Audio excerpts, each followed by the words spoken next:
What up, y'all? This is your boy, Mr. Dantown Ray Mello, and you're listening to the Entertainment Report on iHeartRadio, live from Dubai for Friday, October 16, 2015, delivering some major stories and trends going on in the world of entertainment and beyond. You can follow the show on Facebook, Twitter, or Instagram. Facebook.com/The Entertainment Report with Ray Mello. That's RAYMELO. On Twitter at The Enter Report, or on Instagram at The Entertainment Report. You can listen to the show anytime you want on iHeartRadio. Just go to iHeart.com, search for The Entertainment Report, and it'll take you to the page. Khloe Kardashian and the owner of the Love Ranch are sparing over the media frenzy surrounding Lamar Odom, who was hospitalized after being found unconscious at the Nevada brothel earlier this week. Both sides say the Kardashians' reps reached out to brothel owner Dennis Huff on Wednesday, asking him not to speak to the press. Huff said he's troubled by the lack of communication from the Kardashians. He says he angrily dismissed their request that she do interviews instead of him. Huff said, "I know what happened. I'm the one protecting my business and telling the truth about that." Kardashian's rep says that they politely asked Huff to respect their privacy.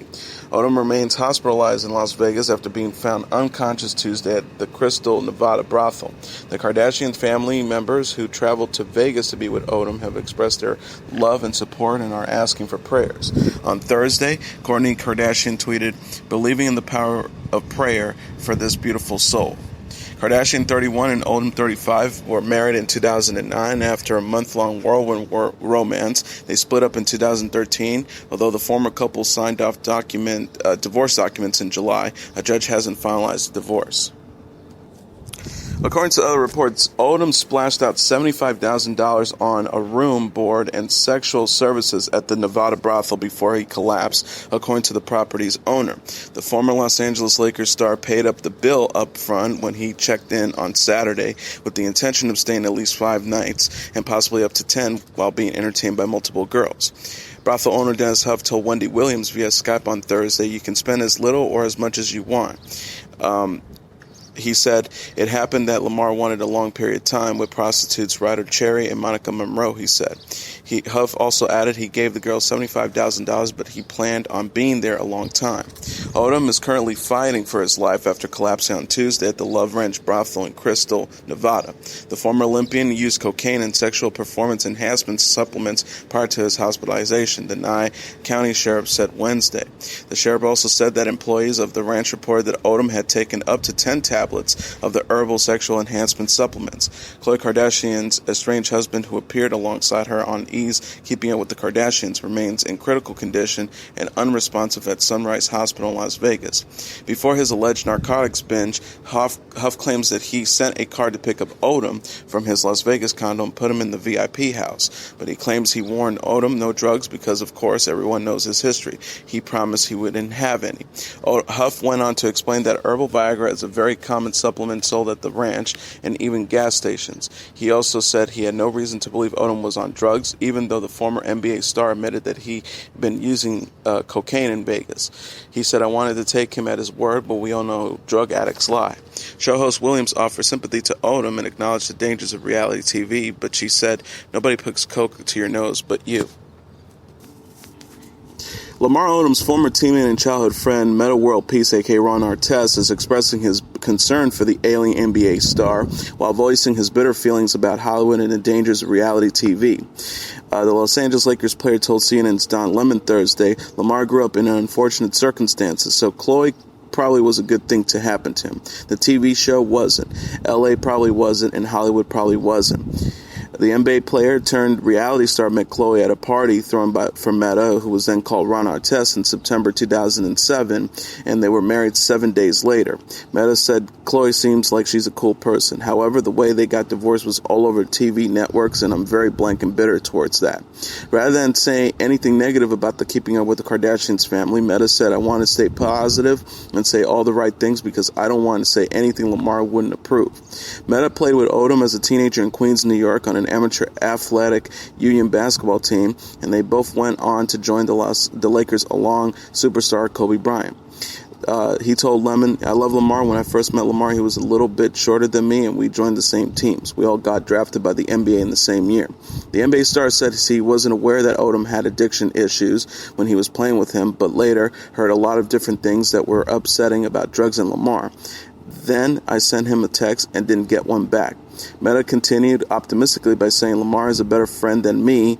He is very caring. I saw him a few months ago and we were going to start training together. I can't wait for him to get better as he owes me a workout. I just hope that he does well." Kobe Bryant has a message for Master P. Enough of the insensitive comments about Lamar Odom's medical crisis. Bryant posted a statement Thursday afternoon on Twitter following the hip-hop mogul's rant that Bryant's concern about Odom was phony. While the Los Angeles Lakers star Bryant didn't mention Master P by name, it's pretty obvious who he was talking about. Bryant tweeted, "When we feel the need to question the support of others in moments as critical as a life hanging in the balance, then we must question the kind of culture we have created that has led us to such insensitive suspicion," along with the hashtag #JustPray. The statement came just 12 hours after TMZ posted a video of Master P saying that he was like a mentor to Odom and knew that the former Laker wanted to return to the NBA. Master P said if Kobe was his friend, Kobe owned the team. He could have got the man back on the team. That's all he wanted. He also added, "Kobe knows the man was a hell of a player. You can't take that away from him," he continued before saying that Bryant's visit to the Las Vegas hospital room where Odom clings to life after falling unconscious in a Nevada brothel was phony. Master P claims that Odom was blackballed from the NBA over his decision to appear with his estranged wife Khloe Kardashian in the E-reality series Keeping Up with the Kardashians. When the TMZ photographer pressed Master P to explain, he said, "I come from the streets. I keep it real." In a related story, troubled reality star Scott Disick has checked into rehab for a fourth time for drug and alcohol abuse following his split from Kourtney Kardashian. Us Weekly first reported the news that Disick entered a drug rehabilitation center in Malibu over the weekend. Disick made the decision to get help after being given an ultimatum about being able to see his kids that he shared with Kardashian. Mason 5, Penelope 3, and Reign 10 months, a source told People. The source says he wants to make it stick this time because he has come close to losing everything. The news comes just hours after Lamar Odom, Khloe Kardashian's ex-husband, was rushed to the hospital after being found unconscious in Las Vegas area brothel on Tuesday. Disick and Kardashian broke up in July after he was spotted with his ex-girlfriend, Los Angeles-based style Chloe Bartoli, in Monte Carlo. In the first promo for the upcoming 11th season of Keeping Up with the Kardashians, the 32-year-old is seen crying after being confronted about his raucous behavior. Disick said through tears, "It's been a really hard time going from like having all of you to having nobody." He also added, Kourtney replied, to which Scott responded, "You forgot what happens when you're on a binge." And he responded, "I fucked up. I made the worst decision I could have ever made in my life." In some other news, America's Next Top Model, the competition show which introduced the term smize to the world and humanized the once silent stoic mannequins of runaways and magazines, will not be returning to television after its 22nd season. Host Tyra Banks broke the news her show is coming to an end on Twitter Wednesday, saying she believes, quote, "It's time." The former supermodel wrote Tyra Mail, thinking hashtag #AntM22 should be our last cycle. I truly believe it's time. May your pics be forever fierce. Keep on smiling. On Instagram, Banks elaborated on her many years as the show's host, describing the ways America's Next Top Model has changed the modeling world. She says, wrote, "Our diehard fans know we've expanded the definition of beauty, presented what flawsome is, tooch and booch and boom, boom, boom." Actor Peter Skarsgård won't appear in the upcoming Twin Peaks revival after all. The 44-year-old actor revealed as much in an interview with Entertainment Weekly Morning Live on Wednesday. TV Line reported Skarsgård has joined the Showtime series earlier this month. He told host Jessica Shaw, "I'm not doing Twin Peaks, but it certainly was a rumor that was not founded on nothing. I would love to be in Twin Peaks. I think I watched all of the original episodes twice. David Lynch might be my favorite director of all time." Twin Peaks had a 2-season run on ABC from 1990 to 1991 and will return in 2016 or 2017. Lynch will direct all the forthcoming episodes, which he wrote with series co-creator Mark Frost. Angelo Badalamenti will return as the show's composer. Kyle MacLachlan will play Agent Dale Cooper, is the only actor confirmed for the revival, but Cheryl Lee, who played Laura Palmer, Richard Beimer, who played Benjamin Horne, Dana Ashbrook, who played Bobby Briggs, Madchen Amick, who played Shelley Johnson, Everett McGill, who played Ed Hurley, and more have expressed interest. Skarsgård will next star in Stanley Milgram's biopic Experimental, which he told the AV Club neither demonizes nor champions the controversial social psychologist. The actor is best known for playing Mark in Garden State, Ray on The Killing, and Hector on The Slap. Canadian rapper and former Degrassi star Drake says he would be interested in returning to acting if anyone asked him to be part of a film. The recording artist, born in Toronto, Canada, as Aubrey Drake Graham, told W Magazine in an interview published Thursday he's looking forward to reciting lines in front of a camera again. He says, "I can't wait to get back into acting. No one ever asked me to do movies, and although music is my focal point now, I love to do a film. That was the life I had before, and it would be interesting to live it again." Drake, who's now 29, landed a role as Jimmy Brooks in the popular Canadian teen soap opera Degrassi: The Next Generation at the age of 14. Even at that age, the rapper says he was making music. He told the magazine that was part of the reason I was kicked off the show. "Back then, I spent a full day on set and then go to the studio and make music until 4 or 5 a.m. I'd sleep in my dressing room and there be in front of the cameras again by 9 a.m. He explained, "Eventually they realized I was juggling two professions and told me I had to choose. I chose this life." In September, Drake dropped a surprise album made with fellow rapper Future and most recently released a single featuring famed pop star Beyonce called Can I? The rapper has not disclosed any further information about possible acting projects, but W Magazine confirms he is in Los Angeles working on his long-awaited album Views from the Six. Actor Christopher Lloyd recently expressed interest in Back to the Future Part 4. The 76-year-old actor discussed a possible sequel in an interview with the Hollywood Reporter published Wednesday. Lloyd played Emmett Doc Brown in the first 3 movies and told the magazine he'd reprise the role in a heartbeat. He said, "I would love to do Doc again, no question. It would be a real challenge for the writers to come up with an original Back to the Future story that has the same passion and intensity and excitement as the other 3. But it could be done. You never know." The first Back to the Future opened in 1985 with Lloyd as Doc and Michael J. Fox as Marty McFly. The actor says he's immediately signed on for a new installment if Fox, Leah Thompson, Thomas F. Wilson, writer Bob Gale, and director Robert Zemeckis get on board. He says, "I think regardless of the Parkinson's, Fox would probably jump on the role and he'd be great. I can't see doing another sequel without him. I would certainly want Bob Zemeckis directing it, Bob Gale writing it, and the other principals being involved." Lloyd and Fox recently reunited for a Toyota advert that sees them discussing the future of becoming reality. The full short film will be released on October 21st, 2015, the day Marty travels to in Back to the Future 2, which is beginning to celebrate as Back to the Future Day. Lloyd recently played Professor Hargraves in the BYU TV series Granite Flats and will next appear in Cold Moon with Robbie Kay. The actor is also scheduled for The Bow Builder with David Lasher, Lower Bay with Rose McGowan, and I Am Not a Serial Killer with Laura Frazier. Carrie Underwood recently discussed her post-baby weight loss with Shape. The 32-year-old singer opened up about her exercise and diet routines in an interview for the magazine's November issue. Underwood looks healthy and slim on the publication's cover, less than 8 months after welcoming son Isaiah with husband Mike Fisher. She said, "After I had Isaiah, my goal was to take control of my body again. I gained only 30 pounds, which is the recommended amount, and I exercised throughout my pregnancy. When I got the okay from my doctor, I started exercising after giving birth. Now we box and hike trails, among other things." She also added, "I'm a vegan and I love bread, but recently I started making dinners a breadless meal. I have a bowl of oatmeal for breakfast, and I'll make a sandwich on Ezekiel's bread for lunch, but in the evening I'll have proteins and vegetables and no bread.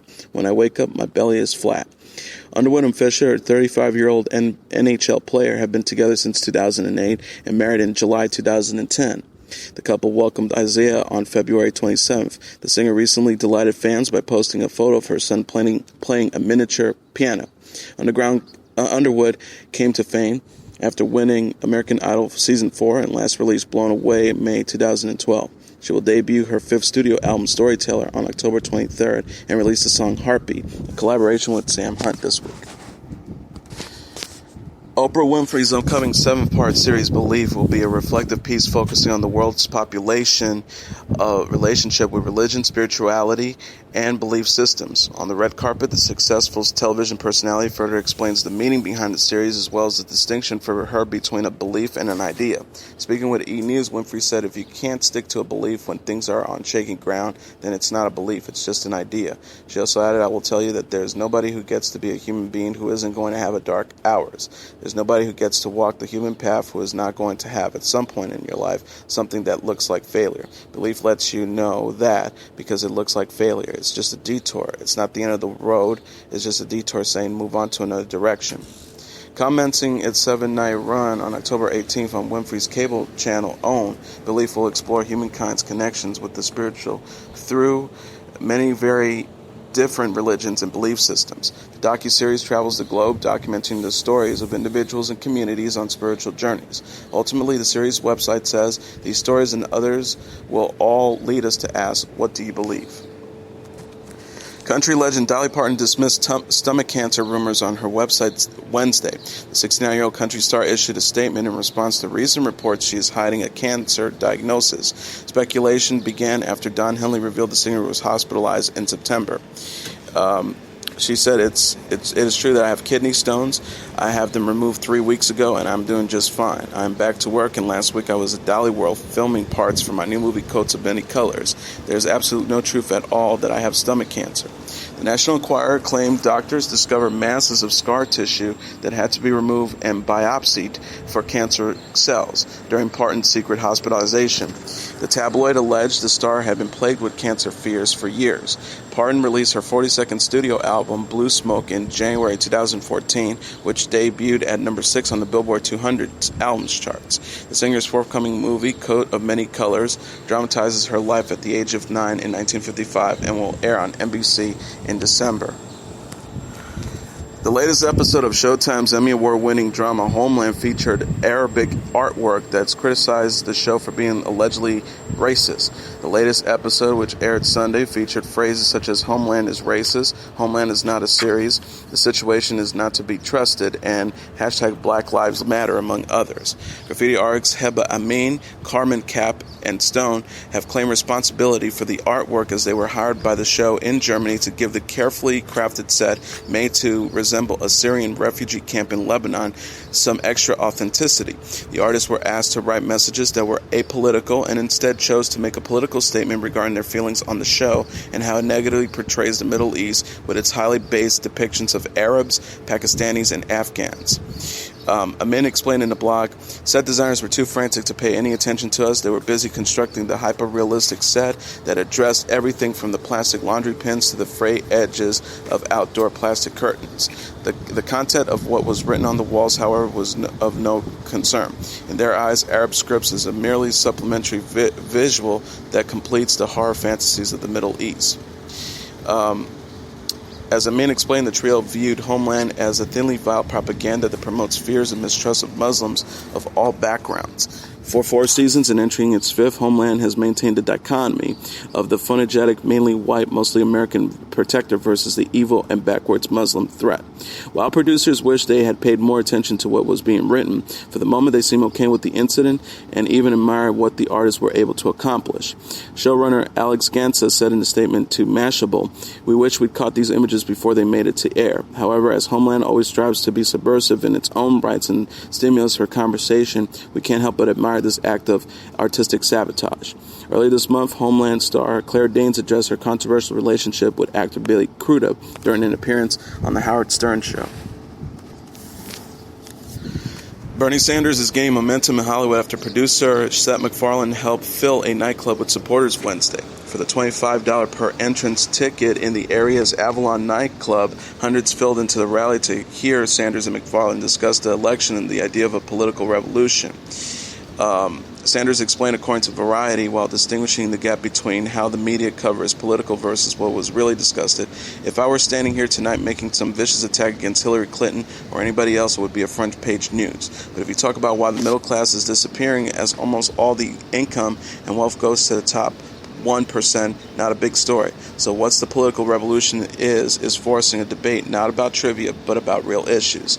McFarlane spent his time on stage endorsing Sanders and commending him for his performance at Tuesday night's debate in Las Vegas.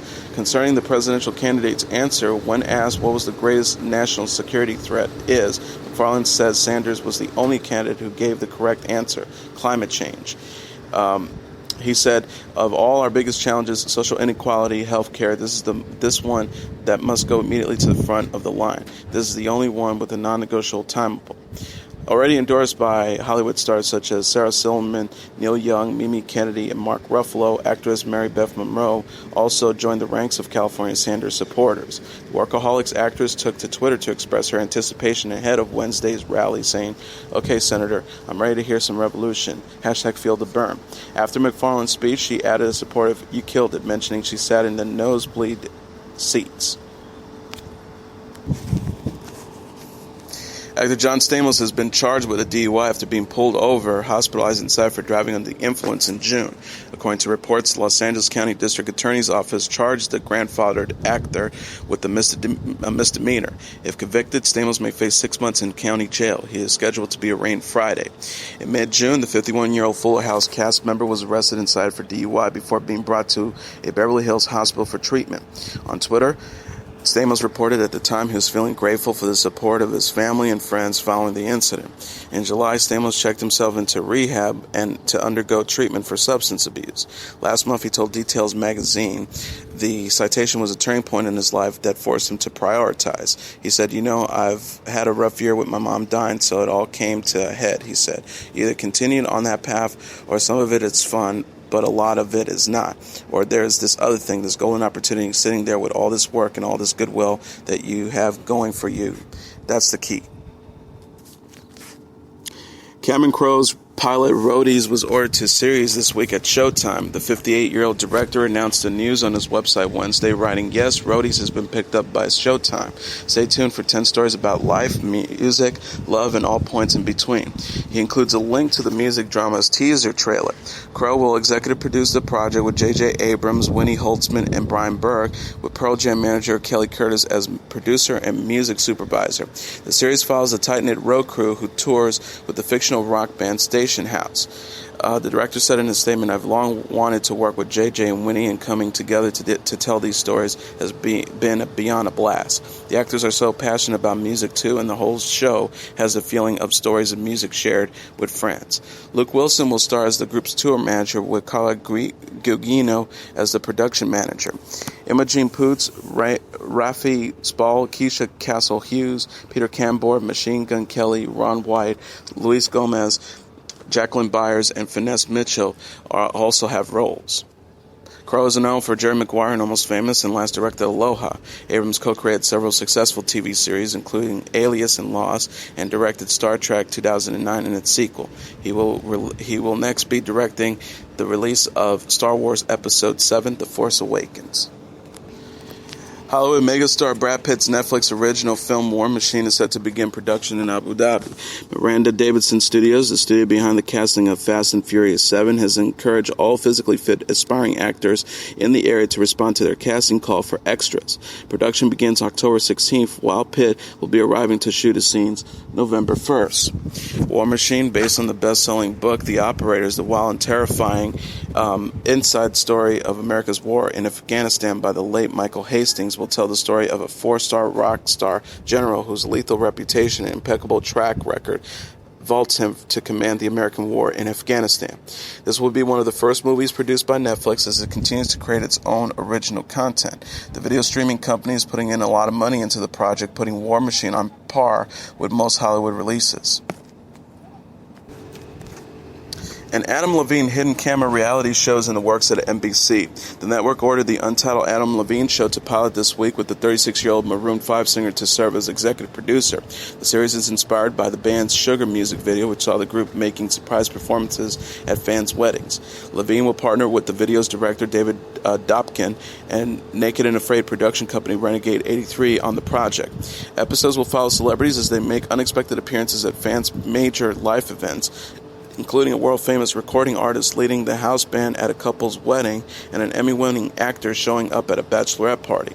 Levine and Maroon 5 released V in September 2014, which debuted at number 1 on the Billboard 200 charts and included the singles Maps and Animals. The singer serves currently as a judge on NBC's reality competition show The Voice, which airs Mondays and Tuesdays at 9 p.m. Eastern Standard Time on NBC. Willie Nelson has postponed his joint tour with Merle Haggard due to illness. The 82-year-old singer's team announced he would reschedule or cancel the first 3 dates of his Yango and Jimmy tour with the 78-year-old musician Wednesday on Facebook. Florence Civic Center senior marketing manager Nick Hooker told Taste of Country, "This is all news to us at the moment, and we're still getting details on Willie's medical condition. We've been told this is not life-threatening, but we required several weeks to fully recover." Nelson's younger son by Annie D'Angelo, Lucas Nelson, later reassured fans about his father's condition in a Facebook posting, writing, "Thanks for the prayers and love for my dad. His health issue is minor, and he's doing great. Love to all." Nelson and Haggard are expected to play October 21st in Bloomingdale, Indiana, and will bring the tour to a close November 28th in Fort Worth, Texas. The former has last released the archival album Willie's Stash Volume 1, December Day in December, while Haggard debuted Working in Tennessee in October 2011. And now let's take a look at what happened on this date in entertainment history. On this date in 1976, Disco Duck hits the number 1 spot on the U.S. pop charts. The job description of a drive-time DJ on local radio back in 1976 was fairly straightforward. Take some phone calls, be funny between records, give the calls signed several times an hour, and greet the public every so often at a local sporting event or auto dealership opening. But as satisfying as that routine might have been to the average radio jock back in 1976, it left one ambitious young man named Rick Deeds wanting something more. And so it was that Rick Deeds created a novelty record called Disco Duck, a song that hit the pop universe with such impeccable timing that it rocketed up the Billboard Hot 100 charts in the nation's bicentennial year, hitting the number 1 spot on October 16, 1976. Deeds was working at a station, WMPS, in Memphis, Tennessee, when he decided that the budding disco movement was ripe for a parody record. Deeds said, "One of the guys who worked out in my gym did a great duck voice." Deeds later recalled, "So I said, how about a disco duck?" From that rather modest moment of inspiration, Deeds went home one afternoon and wrote the song that would end up transforming his career.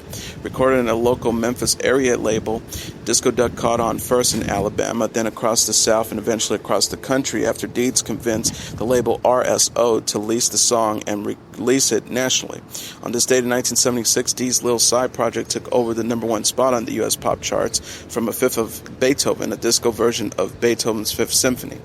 One place where Disco Duck did not receive major airplay, however, was in Memphis itself. Competing stations hesitated to play the record, believing it would indirectly promote their rival. And as for WMPS itself, Rick Deeds was actually barred from playing his record as it was considered to be a conflict of interest. In fact, so different was the radio industry of 1976 from today's that Deeds was ultimately fired from his post simply for discussing his record on the air. Though he never had another pop hit, Rick Deeds nevertheless landed very much on his feet. Quickly hired by a local competitor whose parent company later promoted him to their Los Angeles flagship station, KIIS-FM, Deeds went on to become the host of the internationally syndicated Rick Deeds Top 40 Countdown, an inductee into the Radio Hall of Fame. And that is your entertainment report for Friday, October 16th, 2015. I'm your host, Mr. Downtown Ray Mello. I'll be back on Monday to deliver some major stories and trends going on in the world of entertainment and beyond. You can follow the show on Facebook, Twitter, or Instagram. Facebook.com/The Entertainment Report with Ray Mello. That's RAYMELO. On Twitter at The Enter Report, or on Instagram at The Entertainment Report. You can listen to the show anytime you want on iHeartRadio. Just go to iHeart.com or your iHeart phone app, search for The Entertainment Report, and it'll take you to the page. Everyone have a great weekend, good night, and God bless you all.